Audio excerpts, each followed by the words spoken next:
에서 강의를 하려고 해요. 태극기. 여러분 태극기가 우리의 국기면서도 낯이 있지만 그 의미를 사실 잘 몰라요. 자, 여러분 태극기는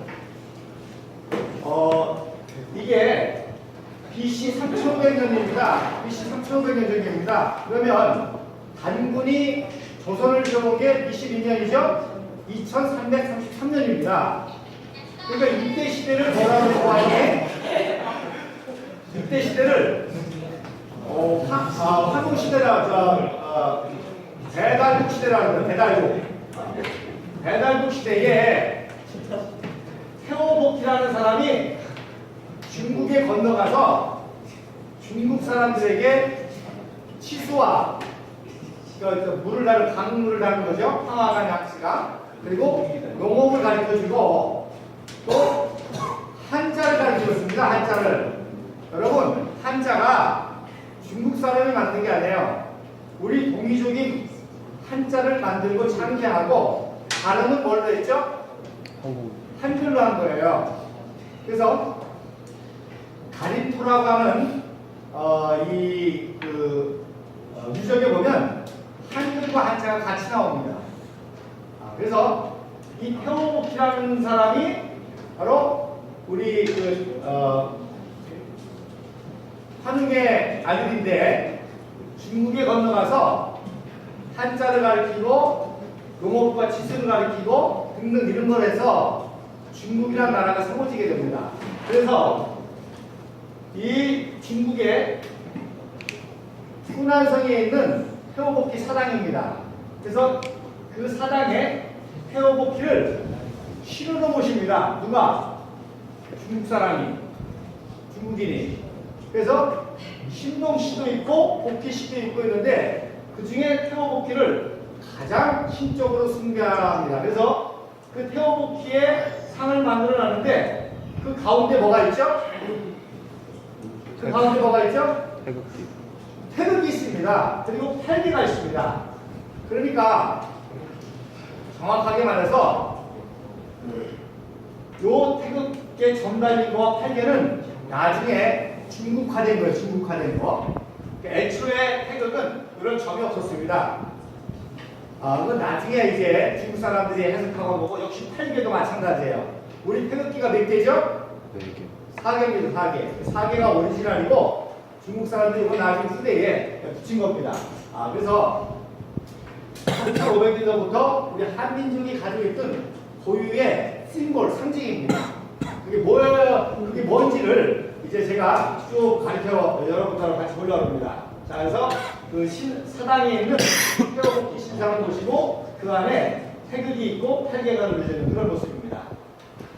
올라온 거는 고구려 시대, 고구려의 벽화 유명하죠? 네. 고구려 벽화. 그래서 이게 경북 삼성 중에 집안이라는 데가 있으니까 집안이라는 데에 특별히 고구려 과분이 많은데 그래서 1호분, 2호분, 3호분, 4호분, 5호분 이렇게 주기식입니다. 근데 요거는 고구려 5회분이라는 그 분이름인데 네 번째 4호분 벽화에 뭐가 있는 거 아니? 어떤 신선이 태극을 그리고 있습니다. 태극기를. 그래서 오래돼가지고 참 잘 안 보이지만 요 짝대기로 사계를 그리고 있는 겁니다. 사계. 건곤 강리를 그리고 있는 겁니다. 리를. 놀랍죠?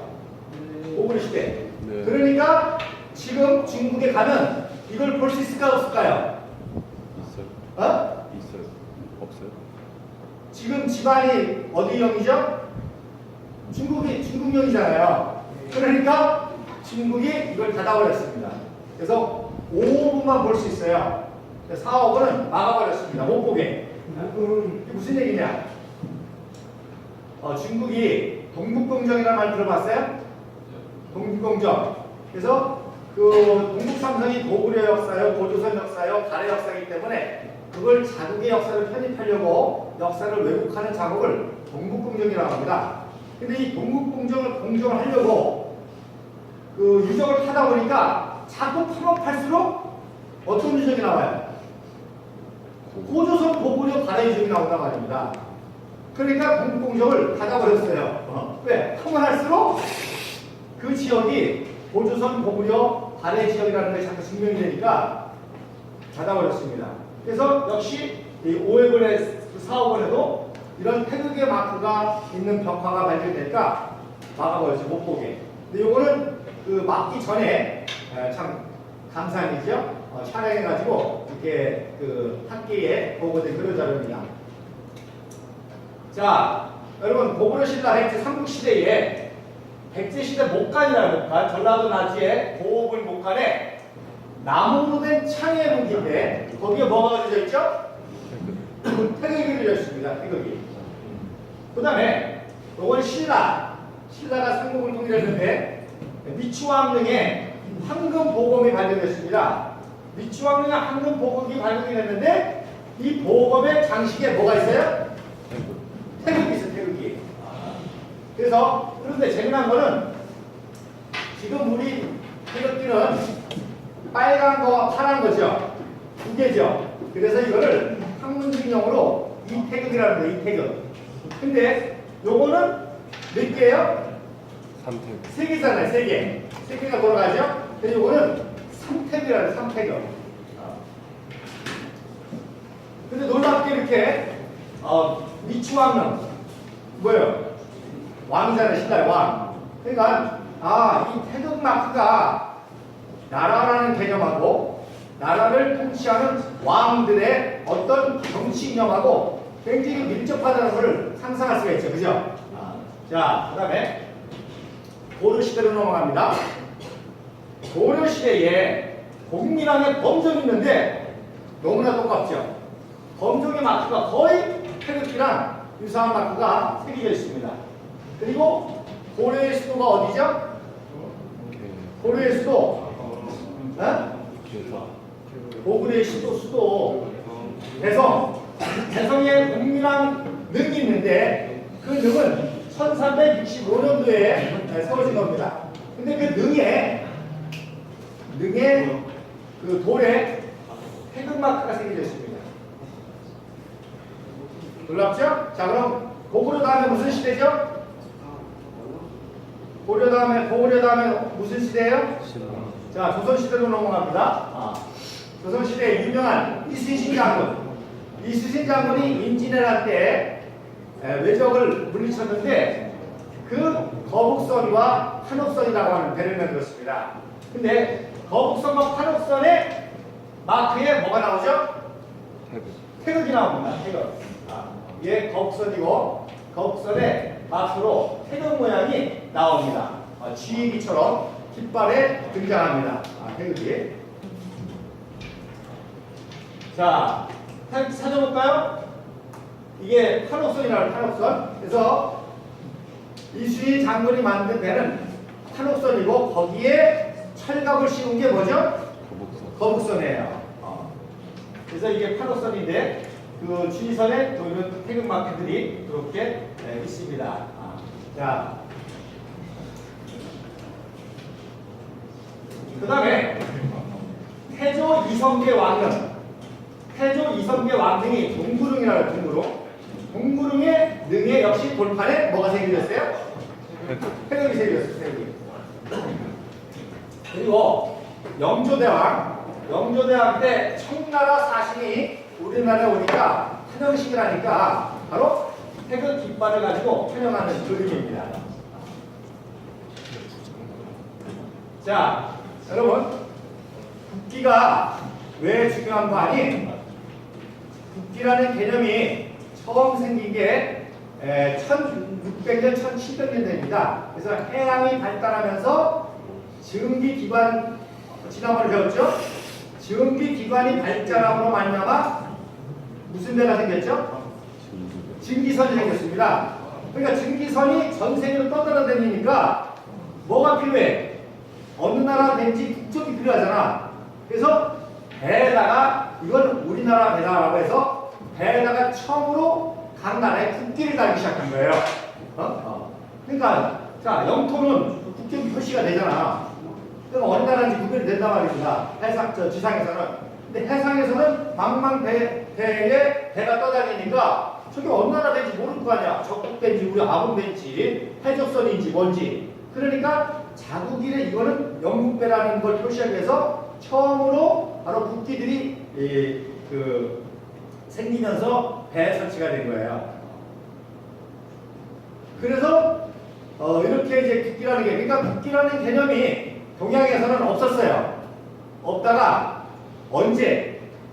바로 페리 제독이 일본을 개혁 개방하면서 그때 처음 국기라는 개념을 알게 된 거예요. 그래서 일본이 먼저 만든 게 무슨 기죠? 일장기입니다. 하얀 바탕에 빨간 이 태양을 자기네들 상징하는 거 해서 국기라는 이제 개념을 내면서 일본기로 사용한 거예요. 그래서 일본이 개혁 개방을 하고 이제 조선을 침략하기 위해서 1875년에 운양호라고 하는 250톤 부배입니다. 이 배를 가지고 강화도에 침범을 한 거예요. 근데 어떻게 침범을 했느냐? 그러니까 그 당시 조선이 어느 정도 국제사회에 대해서 무지하고 세계 돌아가는지 전혀 몰랐는지 그런 국기와 이런 개념을, 그러니까 요 일본 놈들이 그걸 알고 강화도를 침략했는데 일장기를 달고 했을까요? 안 달고 했을까요? 안 달고 하니까 우리는 무국적선이잖아, 그렇지? 해적선이잖아. 그러니까 달고 해도 돼, 안 돼? 당연히 발표를 해야지. 우리나라 배가 아닌 남의 나라 배가 강화도에 쏘는데 당연히 발표해야지. 그래서 발표해가지고 전쟁이 났는데 이길 것일까? 쉽지. 일본은 벌써 개혁개방을 그래가지고는 했는데 일본이 뭐하라는 거니? 자기네들은 국기를 달았다는 거예요. 거짓말이죠, 그죠? 국기를 달았는데 강화도 포대에서 우리를 공격했기 때문에 이거는 니네들이 전쟁을 일으킨 거다. 그래서 우리가 강화도를 점령한다. 그래서 맺은 게 강화도 조약입니다. 그래서 최초의 역사의 얼굴입니다. 이때부터 사실 우리 조선은 일본의 식민지가 되는 거예요. 그래서 처음으로 국기가 중요하다는 걸 이때까지 하는 거예요. 근데 때는 늦었죠. 이때부터 본격적인 일본의 침략을 받게 됩니다. 그래서 일본인들이 교묘하게 일장기를 안 달고 침공해서 공격을 당한 다음에 우리가 일장기를 달았는데 공격해서 전쟁을 일으켰다. 그래서 우리나라의 책임을 믿고 강화도 조약을 맺은 거죠. 그래서 우리나라도 그때 국기의 중요성을 알고 처음 언제 만들었냐? 1882년 조미 홍상수야. 이게 우리 기독교적 인용어로 말하면 신의 섭리입니다. 신의 섭리. 요즘에 그런 걸 많이 쓰죠? 뭐 신의 한수라는 말 많이 쓰죠?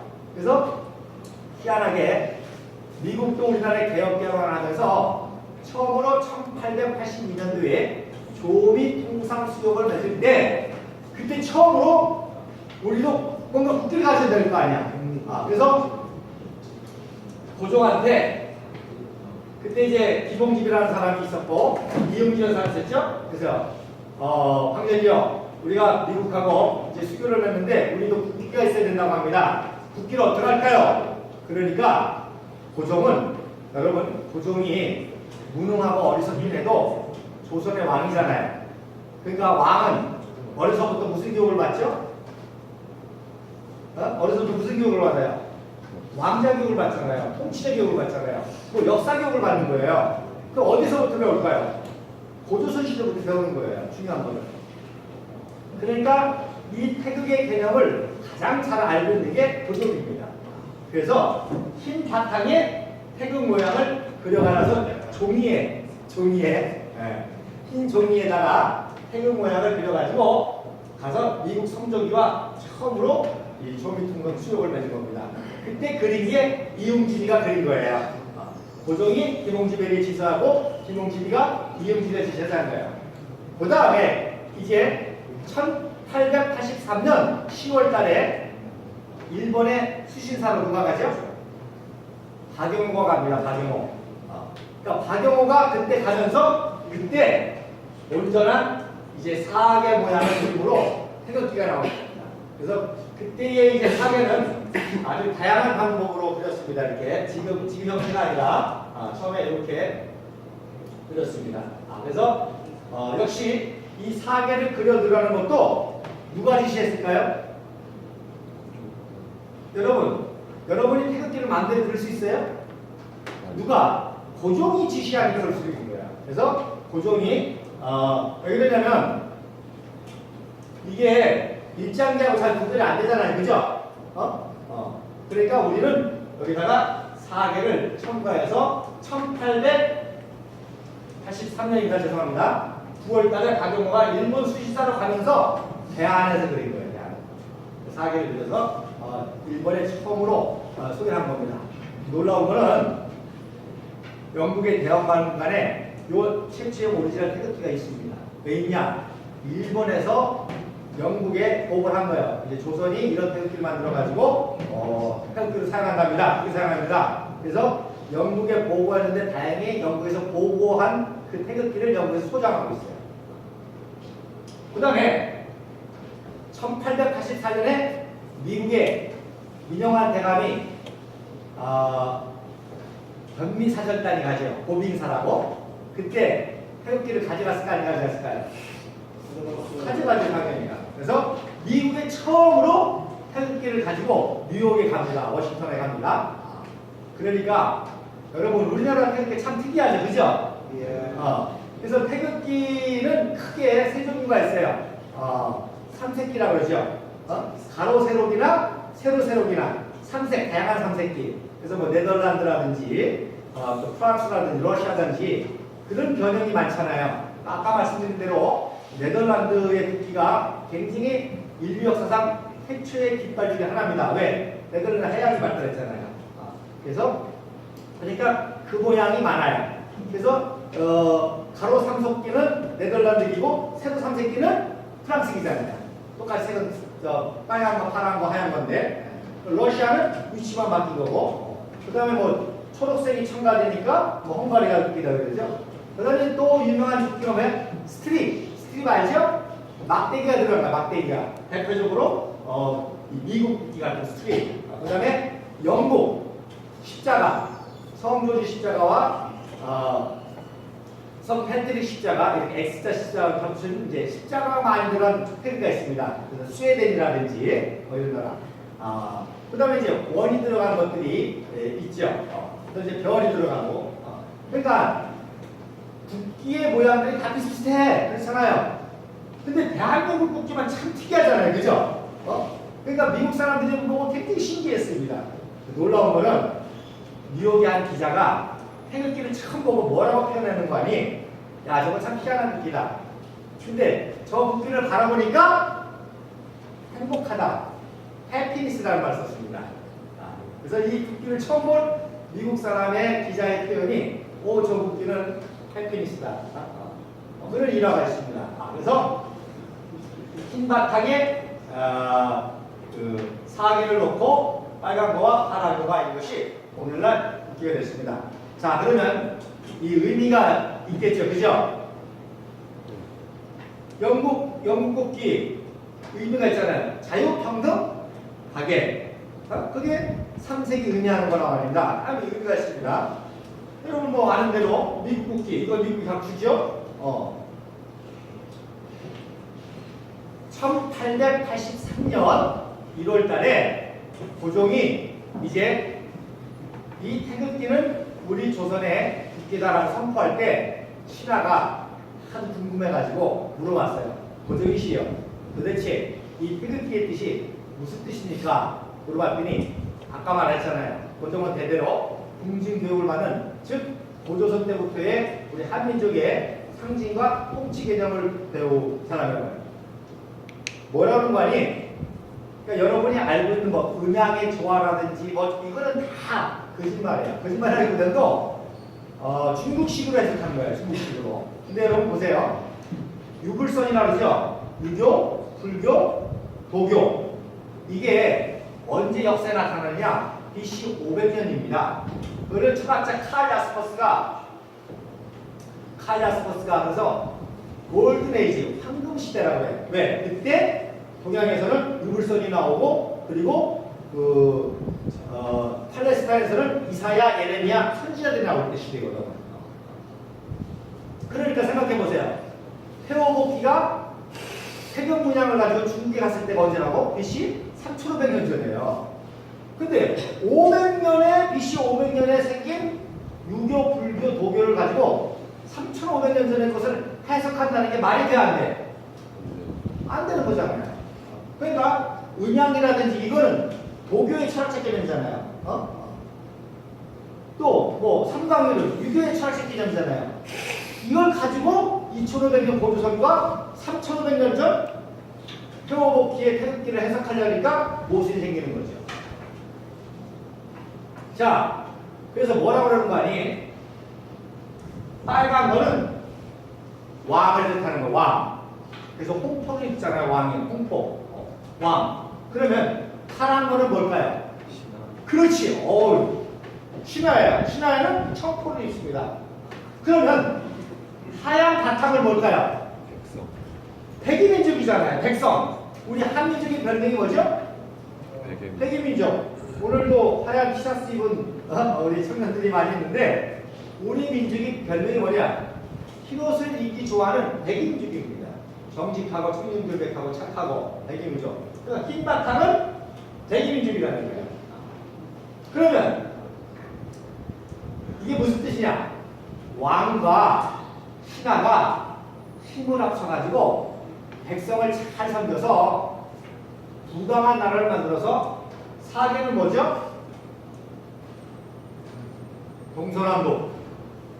동서남북 전 세계 모든 나라와 민족들에게 복을 끼치는 거다 그랬어요. 이게 홍익이잖아요. 홍익. 그죠? 여러분 백이민족하고 항상 같이 나오는 게 뭐예요? 홍익국가잖아요. 홍익이 뭐예요? 넓은 옥자, 이익자, 이익을 준다는 거예요. 널리 다른 사람들에게 이익을 끼친다는 거예요. 그러니까 왕과 신하가 지혜를 모아가지고 힘을 합쳐서 백이민족, 한민족을 잘 섬기면 그 나라가 부강한 나라가 되고 그러면 전 세계 모든 나라 민족들에게 복의 근원의 상을 감당한다는 거예요. 놀라운 거는요. 여기 기독교인도 있을 수 있고 기독교인이 아닐 수도 있는데 구약 성경의 핵심이 바로 이겁니다. 하나님이 처음으로 아브라함이라는 믿음의 조상을 택해서 준 사명이 바로 이거예요. 내가 내게 복을 주리라. 너는 복의 근원이 될지라 그랬어요. 너로 말미암아 땅의 모든 족속들이 복을 얻게 되리라. 그게 아브라함이 받은 하나님으로 받은 사명입니다. 그래서 세운 나라가 이스라엘인 거예요. 근데 놀라운 거는요. 아브라함이라는 한 개인이 요 백이민족과 홍익 개념을 하나님께로부터 개인적으로 받았을 때가 BC 2192년 경입니다. 놀라운 건 우리 한민족은요 2334년에 이 개념을 가지고 무슨 나라를 세웠어요? 고조선을 세웠잖아요. 어마어마하죠? 할렐루야. 박수 한번 안 해요? 그러니까 저는 무리하게 여러분들에게 강요하지 않습니다. 즉 BC 2000년, 3000년까지 거슬러가는 우리 한민족의 이런 역사를 해석할 수 있는 방법은 딱 하나밖에 없어요. 창세기, 성경밖에 없습니다. 왜? 성경이 그 시대의 상황을 반영하는 겁니다. 그리고 그럴 때 놀라운 거는 정확하게 일치가 되는 거예요. 그래서 아까도 말씀드린 것처럼 한자를 우리 이 한민족이 만들었는데 한자가 상형문자잖아요. 어떤 사람의 행태와 모양을 그린 거잖아요. 놀라운 거는요. 창세기하고 한자 개념하고 똑같아요. 자, 여러분 그래서 여러분 한자 배워야 됩니다. 저도 그래서 한자 요즘에 다시 연구하고 배우고 있습니다. 왜? 우리가 만든 글자니까. 그래서 예를 들어서 산의 남자 아세요? 산의 남자? 산의 남자가 뭐예요? 관점자 밑에 힘쓸 역자가 있잖아요. 성경에 뭐라 그랬어요? 하나님께 죄를 져가지고 아담, 남자가 받은 벌이 뭐예요? 땀을 흘려서 일해야만 먹을 수 있는 거예요. 그러니까 밭에서 땀을 흘려 일을 해야만 사는 게 남자란 말입니다. 그래서 산의 남자예요. 그러면 계집여자 아세요? 계집여자 무슨 모양 같아? 계집여자 그래. 뭐 같아? 어떤 모양을 딴 것 같아? N하는 거예요. N하는 모양입니다. 대신여자가. 그러니까 여자 하와는 하나님께로부터 무슨 벌을 받았죠? N하는 고통을 받았어요. 자, 그 다음에 여러분이 어렸을 때 제일 먼저 배우는 말이 뭐예요? 하지 말라잖아요. 어? 이거 하지 마, 하지 마. 그게 뭐예요? 그 말금자거든요. 그 말금자. 한문으로 그 말금자가 어떻게 써지지 아세요? 나무 목자 2개 밑에 하나님이 말씀하신다고 하는 말씀 십자입니다. 그래서 그 말금자예요. 성경에 뭐라 씁니까? 동상에 있는 모든 나무의 실과를 먹되 동상 중앙에 있는 선악을 알게 하는 나무는 먹지 말라고 했어요. 그러면 그것을 먹어서 생명나무의 실과까지도 너희가 먹을 까노라 했습니다. 그러니까 동산에 있는 수많은 나무 중에 가장 중요한 나무가 두 그루가 있죠? 뭐예요? 선악을 알게 하는 나무와 생명나무. 그 밑에 하나님의 말씀이 있는 거예요. 하지 말라는 거예요.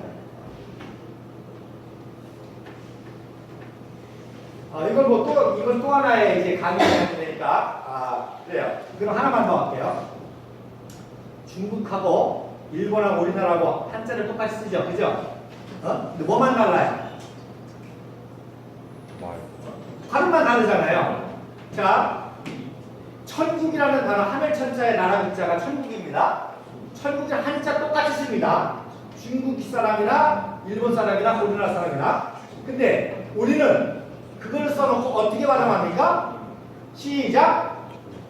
천국이라고 그래요. 그러면 중국은 뭐라고 그래요? 티엔꺼 그럽니다. 그러면 일본은 땡꼬꾸 그래요. 땡꼬꾸. 자, 한자는 똑같은데 발음만 달라. 근데 우리가 한민족이고 한국 사람이가 아니라 땡꼬, 땡꼬꾸. 천국, 뭐가 제일 자연스러워? 천국이 제일 자연스럽잖아요. 그러니까 천국에 경험화된 게 땡꼬입니다. 천국에 경험화된 게 땡꼬꾸입니다. 그죠?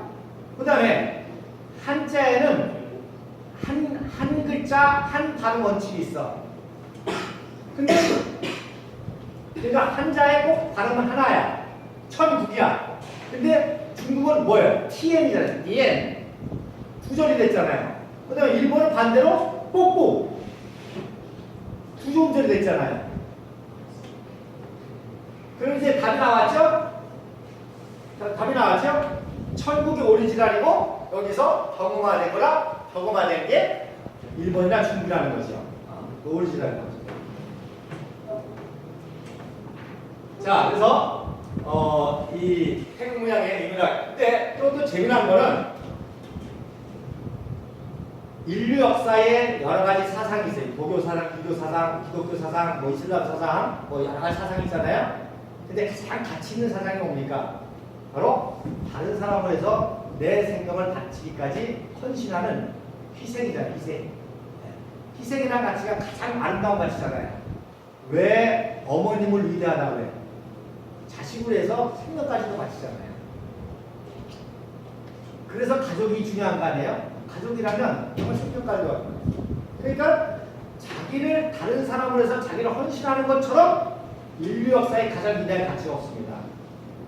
그러니까 우리 고조선의 백이민족과 홍익인간은 이러한 개념을 이루기 위해서는 바로 이런 희생이 필요한 거예요. 근데 놀라운 것은 이게 사계잖아요. 사계인데 긴 막대기와 작은 막대기가 있어요. 긴 막대기는 총 몇 개죠? 긴 막대기 총 6개. 작은 막대기는 총 12개. 그러면 붙이면 뭐가 돼? 십자가 모양이 나옵니다. 긴 막대기 3개를 합친 거하고 작은 막대기 12개를 합친 거 하면 십자가 모양이 나옵니다. 그래서 바로 왕과 신하가 힘을 합쳐서 백인민족을 잘 섬길 때 가장 중요한 가치가 뭐예요? 희생의 가치란 말이에요.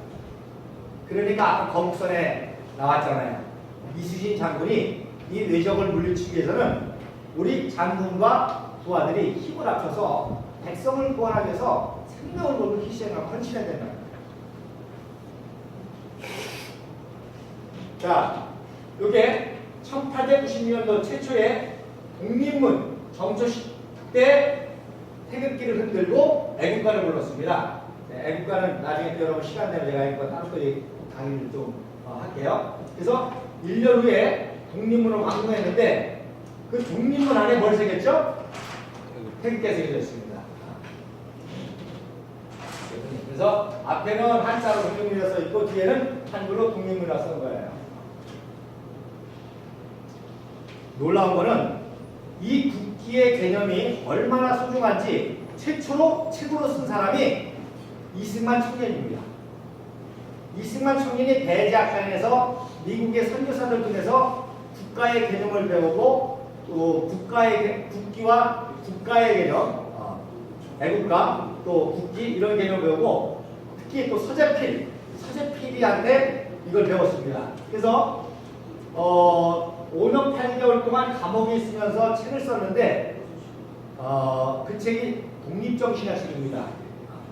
독립정신이라는 책인데 그 당시 이제 쓴 책 가운데 하나입니다. 요거는 이제 그 을사조약, 우리나라의 외교권을 빼앗은 을사조약의 문서인데, 그래서 우리나라가 일본에게 이렇게 국권을 빼앗기게 되니까 한민족을 깨우쳐야 되겠다라고 쓴 책이 독립정신이라는 책입니다. 그 중에 한 부분이 국기를 존중하는 것을 배워야 한다. 25살 청년이 쓴 겁니다. 이승만의 25살 청년 때에 국기가 얼마나 중요한지, 국기가 나라의 상징이고 특별히 우리 태국기, 그래서 한 챕터가 국기를 존중하면서 배워야 한다는 거예요. 그래서 국기는 그 나라의 국민과 영토를 대표한다. 전쟁 중이나 건물에 어떤 나라 국기가 꽂혀 있다면 바로 그 건물과 사람은 국가의 보호를 받을 정도로 상징하는 그런 중요한 거라는 거예요. 그래서 이렇게 썼습니다. 그리고 이제 미국에 유학을 가죠. 유학을 갈 때 이승만이가 뭘 가져갔을까요? 태극기를 가져갔죠. 그래서 1910년도 한일합방 됐죠. 1945년도에 일사조약 맺고 1910년도에 한일합방이 됐습니다. 그러면 한일합방에 대해서 우리가 일본의 식민지가 되면 우리 민족이 하지 말아야 될 것이 많이 있겠지. 그러면 첫째, 금지곡은 뭘까? 금지곡. 애국가. 그러면 두 번째, 금서는 뭘까? 금서 알죠? 금서. 보면 안 되는 책, 소재 안 되는 책. 그러면 한일합방하고 첫 번째 금서가 뭘까요? 아까 나왔잖아. 독립정신이라.